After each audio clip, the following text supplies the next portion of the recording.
मित्रांनो, आपली सीईटी झालेली आहे आणि आता लवकरच आपला रिझल्ट सुद्धा सीईटी सेल डिक्लेअर करेल आणि रिझल्ट डिक्लेअर केल्यानंतर आपले कॅप राऊंडचे रजिस्ट्रेशन सुरू होतात. तर या रजिस्ट्रेशनसाठी कुठल्या डॉक्युमेंट्स आपल्याकडे असणं नेसेसरी आहेत, कुठल्या डॉक्युमेंट्स तुम्हाला कंपल्सरी असणार आहेत, कॅटेगरीच्या विद्यार्थ्यांना कुठल्या डॉक्युमेंट्स लागणार आहेत, या सर्व गोष्टी आपण आजच्या या व्हिडिओमध्ये डिटेल डिस्कस करणार आहोत. मित्रांनो, फ्री इयर सीईटी साठी जी ऍडमिशन काउन्सिलिंग आहे ती ग्लोबल ऑनलाईन मध्ये आम्ही सुरू केलेली आहे.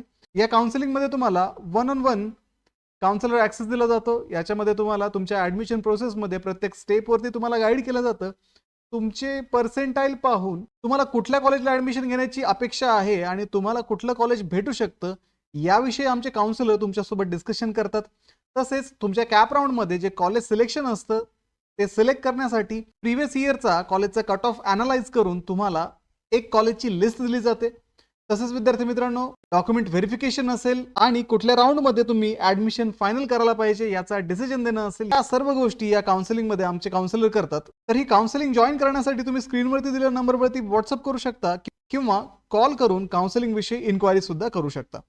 तर मित्रांनो, इथे पहिली जी डॉक्युमेंट आहे, अशा डॉक्युमेंट आहेत या की जनरल सगळ्यांनाच या डॉक्युमेंटची गरज पडते आणि ह्या डॉक्युमेंट्स ज्या आहेत त्या सगळ्या कॅन्डिडेट्सला ऍप्लिकेबल आहेत. त्या डॉक्युमेंट आपण सुरुवातीला पाहूयात. त्याच्यानंतर कॅटेगरी स्पेसिफिक डॉक्युमेंट आपण पाहणार आहोत.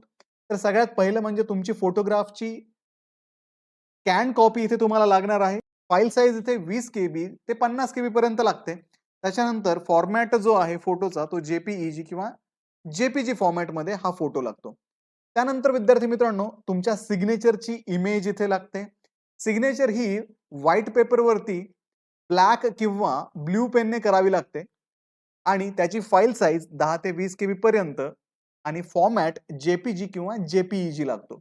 म्हणजे हे जे दोन गोष्टी आहेत तुम्हाला तिथे अपलोड करायचे आहेत. तर इथे ऍक्च्युली तुम्हाला सगळेच डॉक्युमेंट जे आहेत ते अपलोडच करावे लागतात. कुठेही हार्ड कॉपी तुम्हाला नेऊन द्यायची नाही. ज्यावेळेस कॅप राऊंड आपले सुरू होणार आहेत, कॅप राऊंड सुरू झाल्यानंतर कॅप राऊंडचे फॉर्म सुरुवातीला येतात. तर कॅप राऊंडसाठी रजिस्ट्रेशन करताना तुम्हाला या सगळ्या गोष्टी तुमच्याकडे रेडी ठेवणं महत्वाचं आहे. पहिलं झालं फोटोग्राफ, दुसरं झालं सिग्नेचर. त्याच्यानंतर SSCचे जे मार्कशीट आहे ते तुम्हाला इथे लागतं. जर तुम्ही CBSE, ICSE, IGCSE, IB अशा बोर्डामधून जर उत्तीर्ण असाल तर तुम्हाला तिथे मार्कशीटची एक PDF बनावी लागते. त्याच्यानंतर मार्कशीट सोबत तुम्हाला कन्व्हर्जन सर्टिफिकेट सुद्धा इथे अटॅच करावं लागतं. तर हे कन्व्हर्जन सर्टिफिकेट सेल्फ अटेस्टेड लागतं. तर याची फाईल साईज ही मॅक्सिमम 500 KB पर्यंत लागते आणि फॉर्मॅट जो आहे तो PDF फॉर्मॅट लागतो. त्याच्यानंतर HSCचं जे मार्कशीट आहे तेही इथे तुम्हाला लागेल. जर तुमची 12वी ह्या CBSE, ICSE सारख्या बोर्डमधून झाल्या असतील तर तुम्हाला तिथे कन्व्हर्जन सर्टिफिकेट द्यावं लागतं. त्याच्यानंतर ते सेल्फ अटेस्टेड असावं आणि मार्कशीट सोबत ते कन्व्हर्जन सर्टिफिकेट जे आहे ते स्कॅन करून तुम्हाला एक PDF बनवावी लागते. ती 500 KB पर्यंत असावी. त्याच्यानंतर विद्यार्थी मित्रांनो, डिग्रीचं जे मार्कशीट आहे ते तुम्हाला लागतील. सेमिस्टर किंवा इयरली पॅटर्न असेल तर तुमच्या सगळ्या सेमिस्टरचे किंवा इयरली मार्क जे आहेत ते तिथे विथ कन्व्हर्जन सर्टिफिकेट अटॅच करावे लागतात. तर आता तुम्हाला हे जे कन्व्हर्जन सर्टिफिकेट जे आहे ते अनेक्झर DM मध्ये मिळेल. ते तुम्हाला CETचं जे नोटिफिकेशन येईल कॅप राऊंडचं त्याच्यामध्ये तुम्हाला ते अनेक्झर मिळेल. त्याची प्रिंट आउट काढून सेल्फ अटेस्टेड करून तुम्हाला ते अपलोड करावं लागेल. आता या सगळ्या गोष्टी तुम्हाला एका सिंगल PDF मध्ये द्याव्या लागतील. त्याच्यानंतर CGPA किंवा GPA या फॉर्म मध्ये तुमचा जर स्कोर मेन्शन असेल तर तुम्हाला तेही कन्व्हर्जन सर्टिफिकेट इथे जोडावं लागतं. ते पण 500 KB पर्यंत असावं आणि फाईल फॉर्मॅट जो आहे तो PDF असावा. त्यानंतर पुढचं महत्त्वाचं डॉक्युमेंट म्हणजे ऑनलाईन CET ऍप्लिकेशन फॉर्म. तुम्ही जी CET दिली आहे त्याच्यासाठी जो ऍप्लिकेशन फॉर्म तुम्ही भरला होता त्याची प्रिंटआउट तुमच्याकडे असेल तर तो ऍप्लिकेशन फॉर्म PDF स्वरूपात इथे सबमिट करावा लागतो. त्याच्यानंतर पुढे तुमचा जो CETचा जो स्कोर कार्ड येईल, आता रिझल्ट लागल्यानंतर तुमच्या लॉगिन मध्ये तुम्हाला ते स्कोर कार्ड डाउनलोड करता येईल. ते स्कोर कार्ड जे आहे तेही तुम्हाला कॅप राऊंडच्या अगोदर रजिस्ट्रेशनसाठी अपलोड करावं लागतं. त्यानंतर डोमिसाइल सर्टिफिकेट और proof of birth in Maharashtra. तर या सर्टिफिकेट पैकी कुठलंही एक सर्टिफिकेट तुम्हाला द्यावं लागेल ज्याच्यावरती तुमचा जन्म महाराष्ट्रामध्ये झाला आहे हे क्लिअर होईल. जसं की डोमिसाइल सर्टिफिकेट असेल तर ते द्या.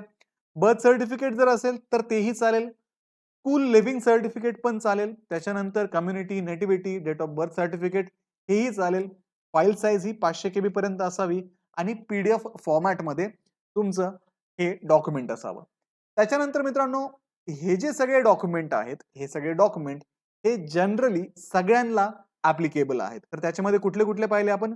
पहिलं तर फोटोग्राफ, सिग्नेचर, SSCचं सर्टिफिकेट, HSCचं सर्टिफिकेट, डिग्रीचे marksheets, online CET application form आणि CETचं जे स्कोर कार्ड आहे, सोबतच तुमचं डोमिसाइल सर्टिफिकेट किंवा प्रूफ ऑफ बर्थचं सर्टिफिकेट तुम्हाला सगळ्याच्या सगळ्या कॅन्डिडेट्सला लागणार आहे. ठीक आहे. याच्यामध्ये तुमची कॅटेगरी कुठलीही असो, तुम्हाला हे सर्टिफिकेट्स जे आहेत 1 ते 8 कंपल्सरी असतील.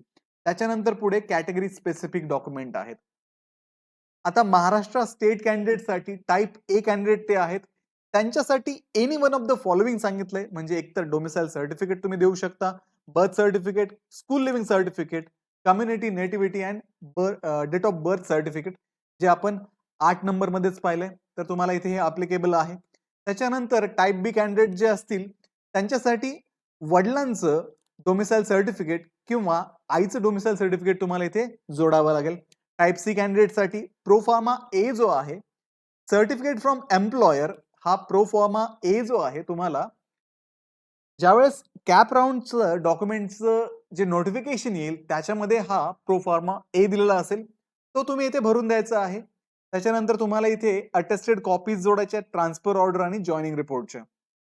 त्याच्यानंतर पुढे टाइप डी कॅन्डिडेट जे आहेत त्यांना प्रोफॉर्मा B1 जो आहे तो फिलअप करून द्यायचा आहे. अगेन तिथे ट्रान्सफर ऑर्डर, जॉईनिंग रिपोर्ट तुम्हाला सबमिट करायचं आहे.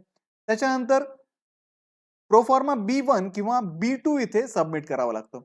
आता प्रोफॉर्मा B2 मध्ये हे जे डॉक्युमेंट आहे प्रोफॉर्मा B2 तुम्हाला तेही नोटिफिकेशन मिळून जाईल आणि त्याच्यानुसार तुम्हाला ते सबमिट करावं लागेल. त्याच्यासोबत पेन्शन ऑर्डर असेल, राशन कार्ड असेल, इलेक्ट्रिसिटी बिल किंवा आधार कार्ड इत्यादी गोष्टी तुम्हाला त्याच्यासोबत जोडाव्या लागतात. त्यानंतर विद्यार्थी मित्रांनो, जे कॅन्डिडेट महाराष्ट्र, कर्नाटका डिस्प्युटेड बॉर्डरवरती रिसाइड करतात अशा कॅन्डिडेटसाठी प्रोफॉर्मा G1 आहे आणि प्रोफॉर्मा G2 आहे. पुढे मग for backward classes candidate, SC ST कॅन्डिडेटसाठी कास्ट सर्टिफिकेट कंपल्सरी आहे. कास्ट किंवा ट्राईब व्हॅलिडिटी सर्टिफिकेट इथे द्यावं लागतं. जर तुमचं कास्ट किंवा ट्राईब व्हॅलिडिटी सर्टिफिकेट अवेलेबल नसेल तर अशा ठिकाणी तुम्ही ऍप्लिकेशन केल्याची जी रिसिप्ट आहे व्हॅलिडिटी सर्टिफिकेटची ती तुम्हाला इथे सबमिट करावी लागते आणि तुमचं जे व्हॅलिडिटी सर्टिफिकेट आहे ते सेकंड राऊंडच्या अगोदर तुम्हाला तुमच्या कॉलेजला सबमिट करावं लागेल, तरच तुमचं ऍडमिशन कन्फर्म होऊ शकेल. त्याच्यानंतर VJDT, NT, ABCD, OBC, SBC, SEBC candidate जे आहेत त्यांना कास्ट सर्टिफिकेट, कास्ट किंवा ट्राईब व्हॅलिडिटी सर्टिफिकेट जर त्यावेळेस अवेलेबल नसेल तर त्याची रिसिप्ट तुम्हाला सबमिट करावी लागेल. नॉन क्रिमिनल सर्टिफिकेट इथे लागणार आहे. त्याच्यानंतर EWS कॅन्डिडेटसाठी इलिजिबिलिटी सर्टिफिकेट द्यावं लागतं EWSचं. त्यानंतर एक्स सर्व्हिसमन जे असतील प्रोफॉर्मा C आहे त्यांच्यासाठी. ऍक्टिव्ह डोमिसाइल्स डिफेन्स कॅन्डिडेट त्यांच्यासाठी प्रोफॉर्मा C आहे. Active non domicile defence candidate त्यांच्यासाठी प्रोफॉर्मा CD किंवा E इथे सबमिट करावं लागतो. हे प्रोफॉर्मा सगळे तुम्हाला नोटिफिकेशन मध्येच भेटतील. त्याच्यानंतर पर्सन विथ डिसॅबिलिटी जे असतील त्यांच्यासाठी मेडिकल सर्टिफिकेट देणं कंपल्सरी आहे. सिव्हिल सर्जन कडनं किंवा अप्रूव्ड मेडिकल बोर्ड कडनं ते मेडिकल सर्टिफिकेट आलेलं असावं. त्याच्यानंतर त्याच्यासोबत तुम्हाला डोमिसाइल, बर्थ सर्टिफिकेट किंवा स्कूल लिव्हिंग सर्टिफिकेट द्यावं लागतं तुम्ही महाराष्ट्रामधले आहात हे प्रूव्ह करण्यासाठी. त्याच्यानंतर Jammu and Kashmir migrant candidate असतील तर त्यांच्यासाठी प्रोफॉर्मा आहेत JKL. त्यांच्यापैकी जे तुम्हाला ऍप्लिकेबल असेल ते इथे द्यावं लागेल. त्यानंतर मायनॉरिटी कॅन्डिडेटसाठी डोमिसाइल सर्टिफिकेट फ्रॉम महाराष्ट्र ते आपण सुरुवातीलाच 8 नंबर मध्ये देत आहोत. सोबत तुम्हाला प्रोफॉर्मा O द्यावा लागतो. त्याच्यामध्ये डिक्लेरेशन असतं तुमच्या रिलिजियस किंवा लिंग्विस्टिक मायनॉरिटीचं. त्याला ऑप्शन म्हणजे तुम्ही स्कूल लिव्हिंग सर्टिफिकेट सुद्धा सबमिट करू शकता. आता ऑर्फन कॅन्डिडेटसाठी रिजनल डेप्युटी कमिशनर कडनं तुम्हाला सर्टिफिकेट सबमिट करावं लागेल वुमन इन चाइल्ड डेव्हलपमेंट डिपार्टमेंटचं. त्यासाठी ऑर्फन सर्टिफिकेट इथे सबमिट करणं कंपल्सरी असेल. त्यानंतर आता हे जे डॉक्युमेंट आहेत, आता मोस्ट ऑफ द स्टुडंट जे असणार आहेत ते टाइप ए कॅटेगरीमध्ये येणार आहे. त्याच्यामुळे तुम्हाला हे प्रोफॉर्मा जे आहे ते ऍडिशनल सबमिट करण्याची गरज नाहीये. तुम्हाला डोमिसाइल सर्टिफिकेट सबमिट करावं लागेल. त्यानंतर तुमचे जे सगळे डॉक्युमेंट आहेत ते स्कॅन्ड असावेत, वाचण्यायोग्य असावे आणि PDF फॉर्मॅटमध्ये असावे. तुमचा फोटो आणि सिग्नेचर ही फक्त JPG किंवा JPG फाईल फॉर्मॅटमध्ये लागते. फाईल साईज तुम्हाला फोटोची 20 ते 50 KB पर्यंत, सिग्नेचरची 10 ते 20 KB पर्यंत, इतर डॉक्युमेंट तुम्ही जे अपलोड करणार आहात ते जवळ-जवळ 500 KB पर्यंत तुम्ही इथे अपलोड करू शकता. त्याच्यानंतर जिथे-जिथे तुम्हाला सेल्फ अटेस्टेशनसाठी विचारलं जाईल, तिथे तुम्हाला सेल्फ अटेस्टेड ते डॉक्युमेंट करावे लागतील. इन्शुअर करा की तुमचे जे डॉक्युमेंट आहेत ते रीडेबल आहेत. तुम्ही जे स्कॅन केले आहेत किंवा त्याचे फोटो काढले आहेत आणि त्याचे PDF बनवले आहे, तर ते जे डॉक्युमेंट आहे ते वाचण्यायोग्य असावं. त्याच्यामध्ये जो डेटा दिलाय तो वाचता आला पाहिजे. तरच तुमचे जे डॉक्युमेंट आहे ते CET सेल व्हॅलिड धरते. अदरवाईज तुमचे ते डॉक्युमेंट तिथे इनव्हॅलिड ठरतात. म्हणजे ही तुमची जबाबदारी आहे. तुमचे डॉक्युमेंट क्लिअर असावे, वाचण्यायोग्य असावे. तर विद्यार्थी मित्रांनो, अशा पद्धतीने या डॉक्युमेंट्स आपल्याकडे असणं गरजेचं आहे आणि या डॉक्युमेंट जर आपल्याकडे असतील तरच आपल्याला कॅप राऊंडला रजिस्टर करता येईल आणि आपलं ऍडमिशन सुद्धा होईल. आणि मित्रांनो, या सर्व ऍडमिशन प्रोसेसमध्ये तुम्हाला गाईड करण्यासाठी ग्लोबल ऑनलाईन मध्ये ऍडमिशन काउन्सिलिंग आता सुरू करण्यात आलेली आहे. या काउन्सिलिंगमध्ये तुम्हाला 1-on-1 काउन्सिलर ऍक्सेस दिला जातो. याच्यामध्ये तुम्हाला तुमच्या ऍडमिशन प्रोसेसमध्ये प्रत्येक स्टेपवरती तुम्हाला गाईड केलं जातं. तुमचे पर्सेंटाईल पाहून तुम्हाला कुठल्या कॉलेजला ऍडमिशन घेण्याची अपेक्षा आहे आणि तुम्हाला कुठलं कॉलेज भेटू शकतं याविषयी आमचे काउन्सिलर तुमच्यासोबत डिस्कशन करतात. तसेच तुमच्या कॅप राऊंडमध्ये जे कॉलेज सिलेक्शन असतं ते सिलेक्ट करण्यासाठी प्रिव्हियस इयरचा कॉलेजचा कट ऑफ अनालाइज करून तुम्हाला एक कॉलेजची लिस्ट दिली जाते.